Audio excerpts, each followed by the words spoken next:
Hi there and welcome to WB Fine Woodworking. I'm Don. I was just putting some pocket holes in a shelf that I'm making for Pam. She came to me the other day. She said, you know that cupboard that's in the kennel room? I'll need an extra shelf for that. So that's what I'm doing, of course, in the middle of everything else. I'm sure none of you guys out there that are married end up with honey-do lists like this that prop up all of a sudden. But anyway, welcome to WB Fine Woodworking. This is the shop update for July of 2020. Boy, time's really flying, even though we're stuck in this COVID-19 situation. I don't know where the time has gone since the last shop update, and I'm sorry that this one's so late. It's just the way things have been going lately. I have some good things for you today, and I hope you stay tuned for those. I'd like to start this shop update with a public service announcement and a big thank you to those of you out there who wear your masks in public. I greatly appreciate it. I'm supposed to be one of those people that's at high risk for COVID-19, and it's very nice when I go out in public that people are wearing their masks, whether they have it or not. It's just that important to me to see people wearing their masks. I try to make a lot of fun of you. As you can see here, this is one of my masks. This is Keiko's. And Keiko's is one of the boys that I show at the dog shows. And I just have some fun with it. So thank you all to those of you that have been wearing your masks out in public. I greatly appreciate it.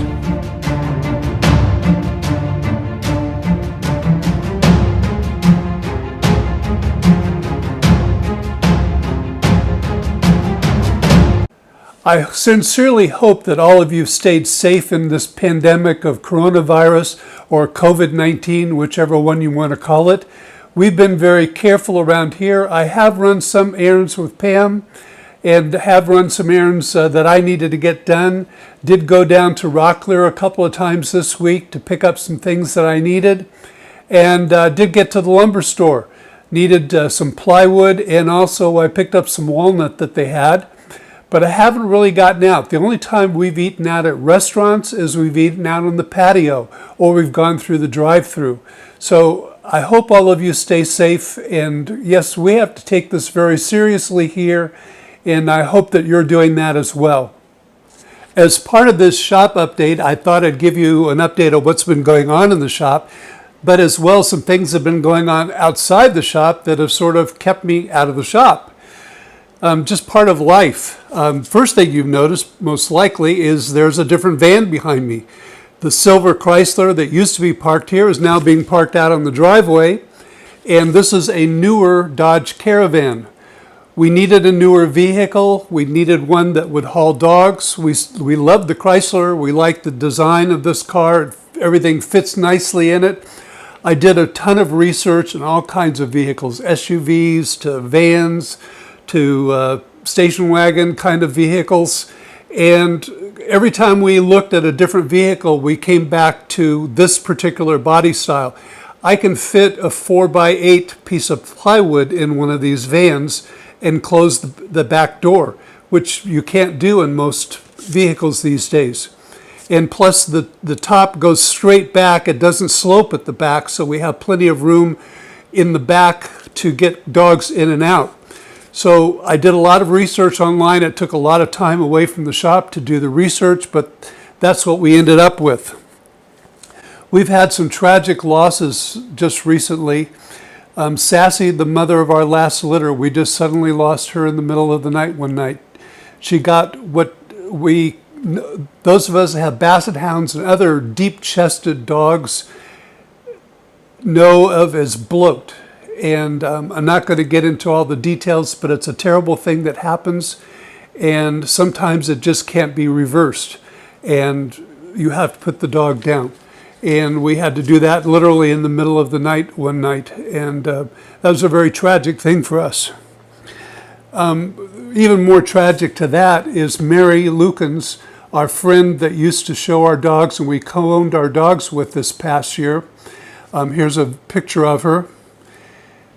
Mary passed away fairly suddenly. She was down here visiting with us. She had a seizure early the next morning and it turned out to be a brain tumor and totally inoperable. In fact, it took her life very quickly. And so we lost our friend Mary.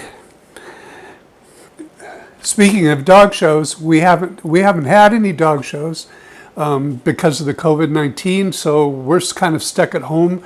We haven't been out to see our friends and travel to the dog shows, and we're kind of missing all that. And the other thing that's been taking my time away, I don't know if any of you are race fans, car racing. I'm really into NASCAR. I love the NASCAR races, and I know those of you in other countries are going, what's that? Well, it's used to be stock car racing, but they don't use stock cars anymore, but they're closed bodies, closed fender cars. And I really am into that, and NASCAR started up. So I've been enjoying catching up on all the races of the NASCAR. So that's something that's kind of kept me out of the shop. The other day I had some scrap material around the shop, made a few cuts, drilled some pocket holes, and created a little shelf for Pam. This is the shelf I mentioned in the intro for this video. Obviously, this isn't fine woodworking, but it fit the need that Pam had for a shelf in the cabinet. Here's some clips of me making the shelf.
Now there's one thing that pocket holes are really useful for. Anyway, made her happy. She's glad she has the extra shelf, and I'm glad that I could do something for her around the house. I'm working on the first of 3 sections of a cabinet that I'm building to go under my lathe and my grinding station.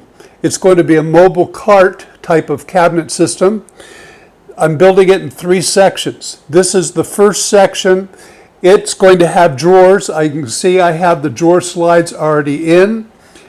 Before I assembled it, I'm needing to put the bottom pieces on like these, and then it will be ready. I'll make another one almost exactly like this, or maybe exactly like this. I haven't decided on the drawer placement for that one.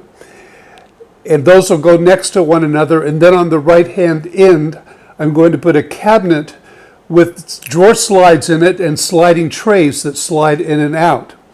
So I'm getting there. It's going a little slower than I thought it would go. That's mainly because I've never made a cabinet like this before, and so I'm learning as I go, but I'm having a lot of fun doing it. Those of you that follow me on Instagram and Facebook have already seen some photos of the trophy that I made. I'm working on the video of it, but I thought I'd mention it here. This trophy was going to be dedicated to the mother of Mary Lukens, our friend who passed away recently. In fact, Mary was here the weekend before she got sick to look at the trophy, and we did some dog shows locally while she was here as well, and she chose the final finish for the trophy. Here's the plaque that we were going to put on the trophy to dedicate it to her mother and 50 years of breeding Basset Hounds. But when Mary passed away, I talked to her husband about it, and he decided that we would redo the trophy plaque and dedicate it to Mary. So here's the plaque that we're going to be using on the trophy to dedicate it to Mary and her 50 years of breeding Basset Hounds. Well, the first section of my cabinet is now built. I've never done a cabinet like this before, so it's a first for me. I've done a whole lot of different projects over the years, but never had a reason to build cabinets, or I guess I did have a reason to build cabinets, but just never did. I've discovered that it takes a lot of plywood, and maybe that's one reason I didn't make them in the past, is I just didn't have a lot of plywood and didn't like working with big sheets of plywood. So anyway, this is ready to go with drawer slides, which are really nice. I'd like to thank a few people for their help as far as their videos and things along the way. James King of King's Fine Woodworking. In fact, I even bought one of his plans and modified it considerably to make what I'm going to make. I also looked at a video made by Mark Spagnolo, the Wood Whisperer, and he showed a cabinet that had a door that opened with slide-out trays, and that's sort of where I got the idea of having part of this being a cabinet that does that. And Dave Stanton down in Australia. Dave's been one of those people that I've followed for quite a while, and I got some inspiration from him as well. So I'm really happy this is up and going. I think the other two sections will go a lot faster because this is the first time I've ever done this. So I'm really looking forward to getting this cabinet and cart going. One of the errands that I ran recently was to go to Lowe's. They had a deal where I bought a 4 amp hour battery, the 20 volt size, that fits in my new cordless drill. You've seen me use this in some videos, I think, and you'll see me using it in more of the upcoming videos. But when I bought the battery, I got a free circular saw, battery-powered circular saw. Pretty great deal. I was planning to buy one of these anyway, and when they had it on this sale, I couldn't resist. So this will be real handy to have around the place. They also had a 9-volt tape measure that's the same tape measure essentially as the 9-volt DeWalt that I did a video on. So I'm going to be doing another video comparing these two. The Craftsman's just a little bigger, and I don't think the magnet's quite as strong, and it doesn't have a clip on it. So, but I'll do a video comparing those two. But it's still handy to have around the shop. I have this one hooked over here next to the table saw most of the time. It sits right over there. Another thing that I picked up recently is a mechanical pencil that has white lead. If you saw my video using a white pencil to mark woods like walnut, I thought I'd try something like this and see if it works. It's called a Sewline fabric pencil. So it's made for sewing, of course, but we'll see if it works out in the workshop. I haven't tried it yet. The next project that I do with walnut, I'll use the pencil and report back to you how it works. Some of you may have noticed this apron that I wear sometimes when I turn. In fact, if I'm turning something that I think might fly off the lathe, this is always on my chest. I bought it probably in 1969 or 1970, somewhere along the line there when I did some turning. And I've never liked it because the straps are very thin and it's not all that comfortable to wear all day. I also don't like it because the wood chips get in the pockets when I turn. I'm planning to change that. I want to add a leather flap to these pockets. I'm going to try something with leather working to do that, but I have ordered a new apron. Some of you may watch Jonathan Katz-Moses, and if you haven't, his videos are excellent. But he has an apron. Here's a picture of Jonathan in his apron. He has an apron that he's worn for years, and I've really liked his apron. Well, he's now offering them for sale. They're actually customized aprons, and I'll leave a link to the video down below that Jonathan has that he introduced the sale of the aprons. But they have these really nice straps on them. And I'm hoping that those straps will be a whole lot more comfortable than these straps and will allow me to wear the apron most of the day. And for those of you who are left-handers, he's even made a left-handed version of his apron, which I think is really kind of nice. Not too many people will think of that and do it. So I'll leave a link to the description of all of Jonathan's videos and information below about the apron. But I'm really happy that I'm going to be getting it and looking forward to reviewing that in the future. Something that I added just recently to the shop, in fact it came yesterday in the mail, is a branding iron for branding my logo on work that I do. I bought one from Gearhart Industries. There are other companies on the market. I bought one for them for a couple of reasons. First, their passion for making things seemed to be really there, and they're a small business. But the other reason is their heads are exchangeable. I have one of their electric irons that heats it up, but I could take this head off and put like a signature head or something like that if I decide to have them make some other kind of head for them. So that's one reason why I went with them. This is what their test piece did that they emailed me. And here's what I was able to do yesterday after some practice. In fact, I spent quite a few times trying to get it right. So it's really kind of fun. I'll have something to brand my work with whenever I get back to start making work. And that'll come.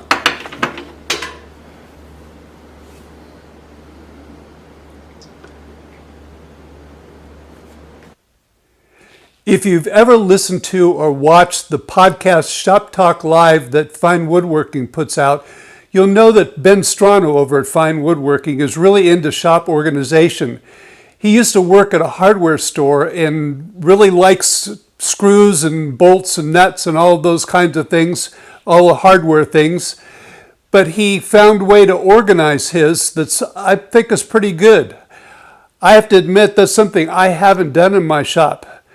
Most of my screws, my wood screws, have been stored way over in the garage in a cabinet over there.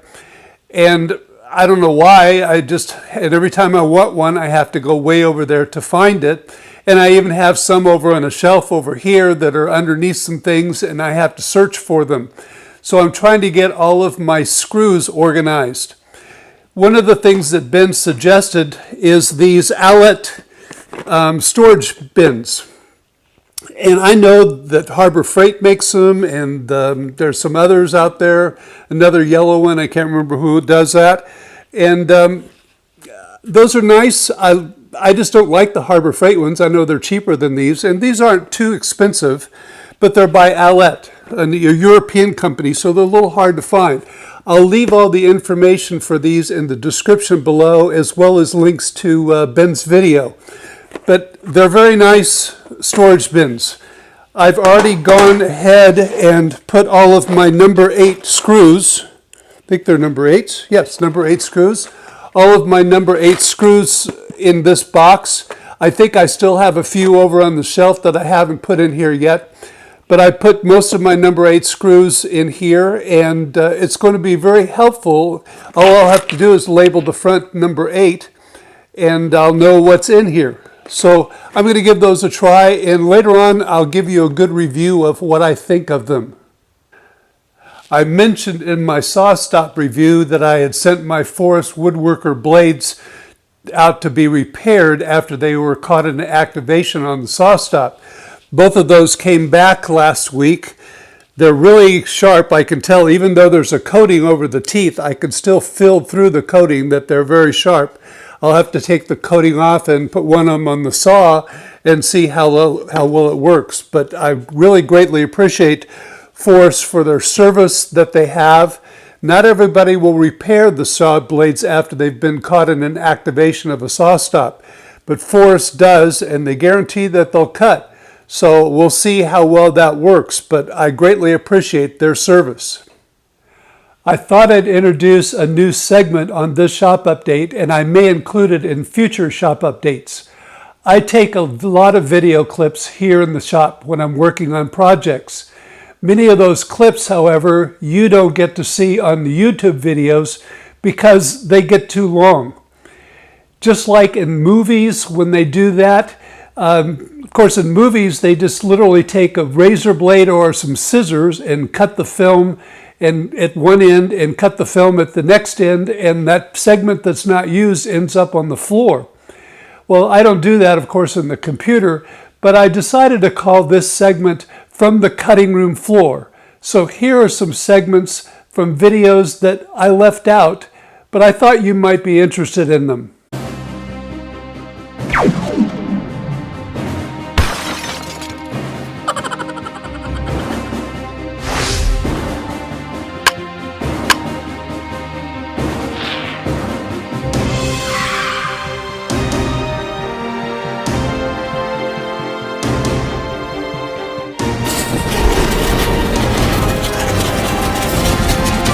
This is some SawStop review clips that didn't make the final cut.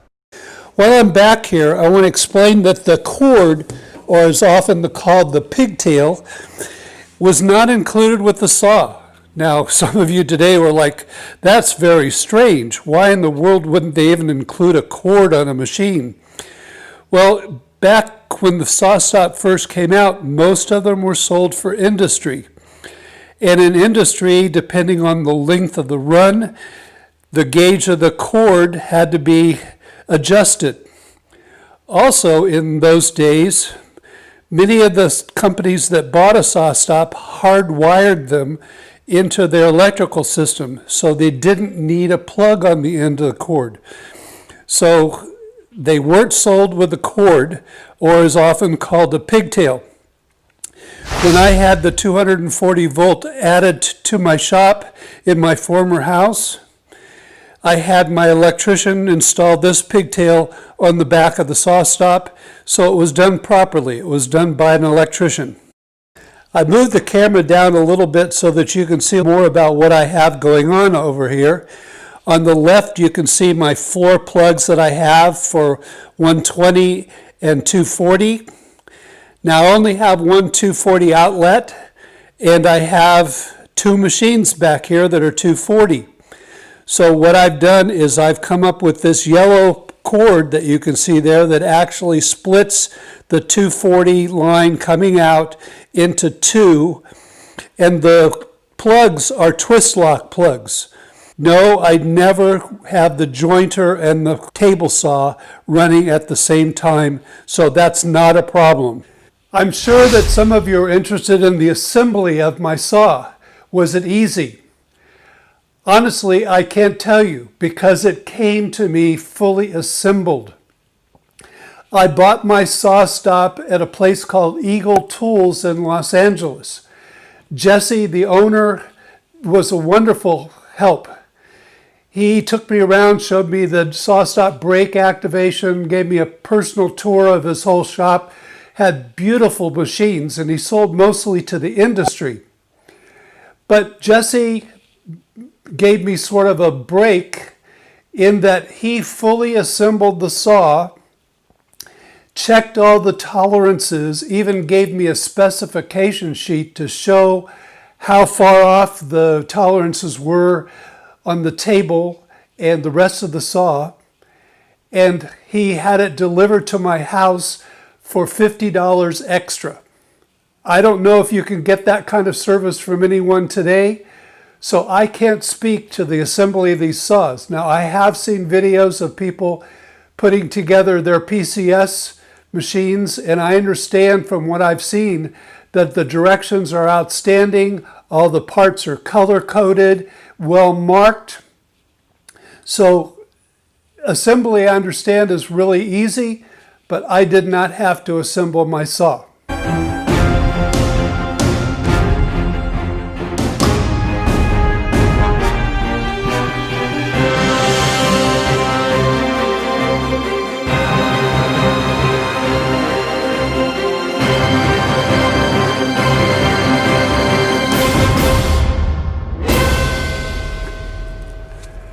I thought something that I could do each time when the shop updates is to talk about some of the comments that I've gotten on the videos from some of you viewers. Hal Songer, for example, on the Forstner Bit video said he was looking for a Forstner Bit set and found the Wood River set that I mentioned in the video on a great sale over at Woodcraft.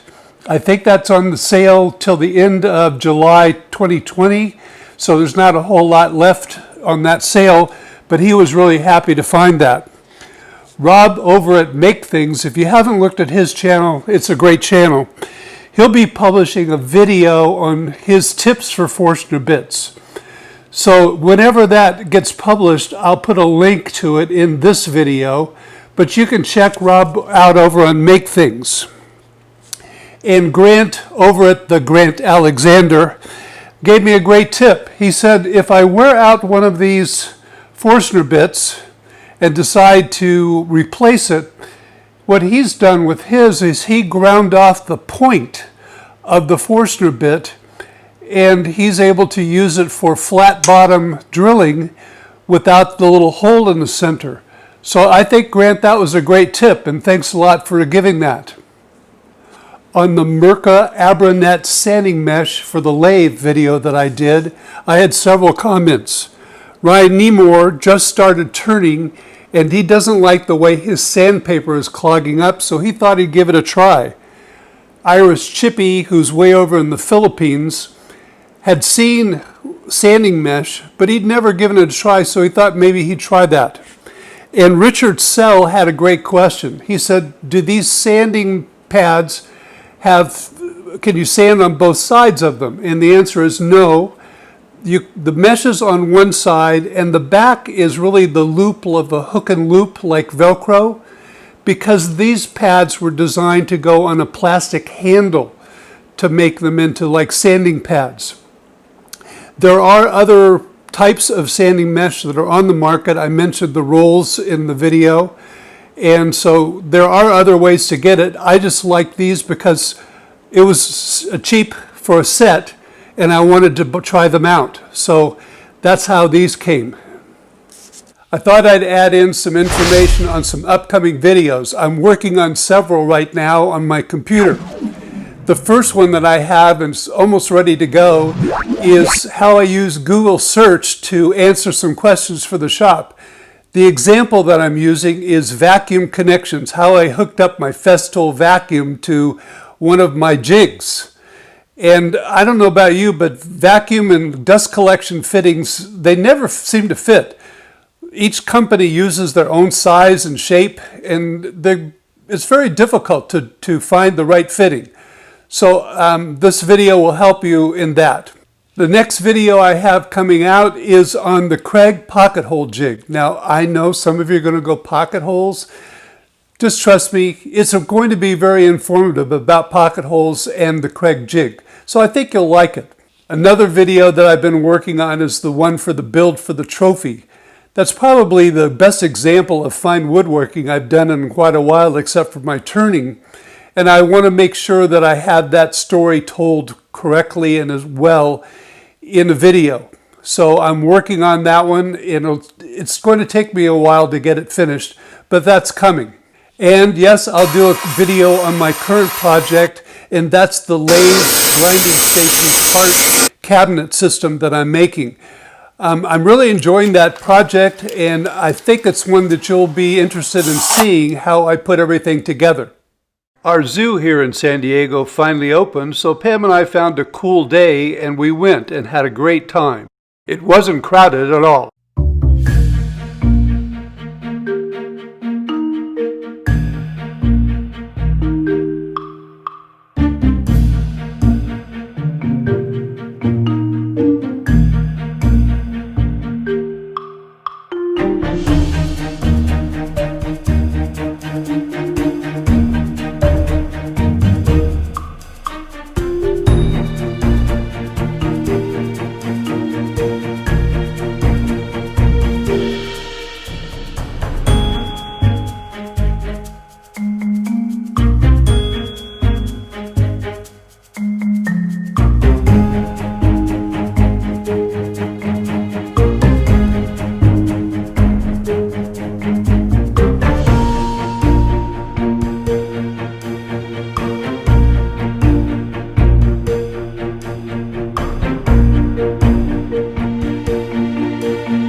I'm sure some of you out there have gone this whole video wondering who in the world is Howdy Doody.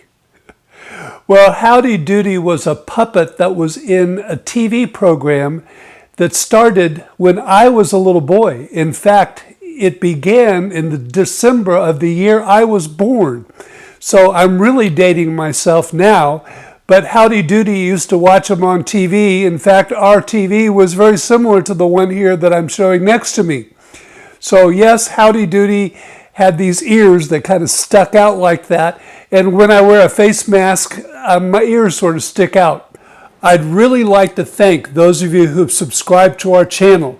YouTube has this thing of trying to get people to 1,000 subscribers, and we're getting close. The last I checked a few minutes ago, we were at 944. Then that goes up and down a few every day or so, but we're right there. I greatly appreciate those of you who've subscribed.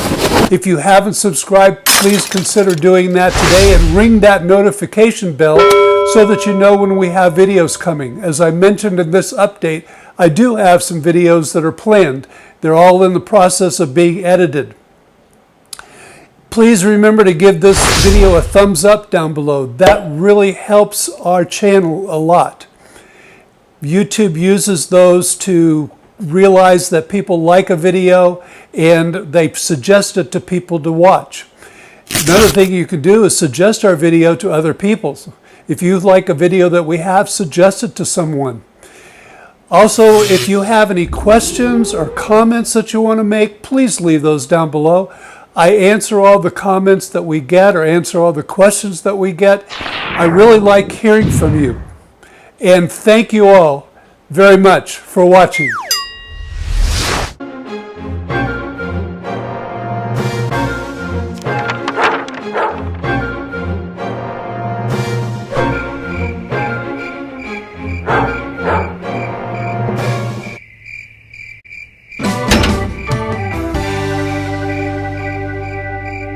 Woo!